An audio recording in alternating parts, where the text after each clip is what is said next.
So, Quanell, I want to talk to you about this last week. This young 10-year-old, very intelligent-looking young lady, a black young lady at a Pearland school who will not stand for the Pledge of Allegiance in her classroom. She doesn't want to stand up because apparently she believes that black Americans need a lot more to be done in this country. She is not willing to support the black Americans that have fought and died for this country. You know what I believe, Quanell? And I know you supported her publicly, but you know what I think? I think at 10 years old, she has no real understanding of what America is. So I wonder if her parents have sat her down and explained what Americans have given their lives, white, black, red. It doesn't make any difference. They stood and they fought and they died for this country, and she doesn't want to do anything to honor them? Matt, she comes from a family of military service members. Her father is a retired military service member also who served this nation well with great dignity. She also has additional family members who was in the armed forces. Good. Her mother's a very intelligent woman who has had long conversations as well as her father about her not standing for the flag. What white people need to understand is Just that, white people? Yes, please. Let me explain. What white people need to understand is that that national anthem was written by Francis Scott Key, a slave owner. Oh, here we go. Who demonized and hated black slaves and black people.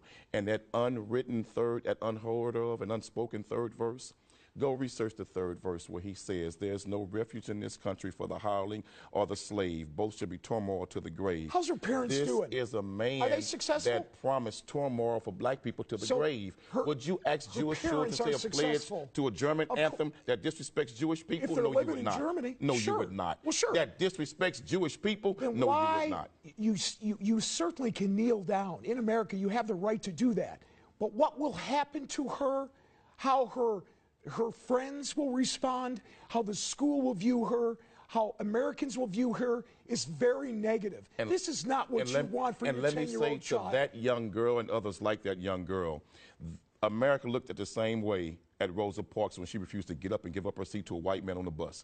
But history vindicated her. History vindicated her. America demonized Harriet Tubman for freeing slaves from slavery, but history vindicated her. So I say to that young girl, you stand strong, stand up, and stand for what you believe in. And to all of those who are too coward to do it, don't get in that young girl's way. Others like her, support that young girl. What would you like her to say to the men and women who have fought for this country like I ran into over the weekend? The black men and women who fought for this country and some who gave their lives. And ask the black men and women who served America in its military, like in the Independence War. We helped America get it, and we were still slaves afterwards. Ask those in Vietnam who gave their war on Vietnam battlefields, but then came back and was called niggers in their own country. We have fought in America's war, and we've never been given the justice and the due process of everybody else in this nation. Then why don't you move to a different country?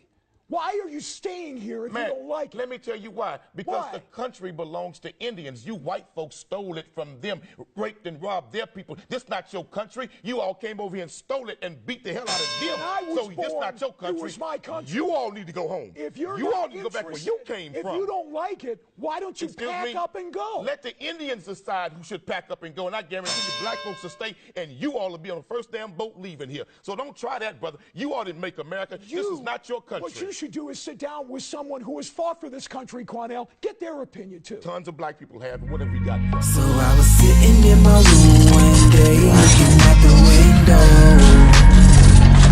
The poison from the chemtrails altering the minds of all my people.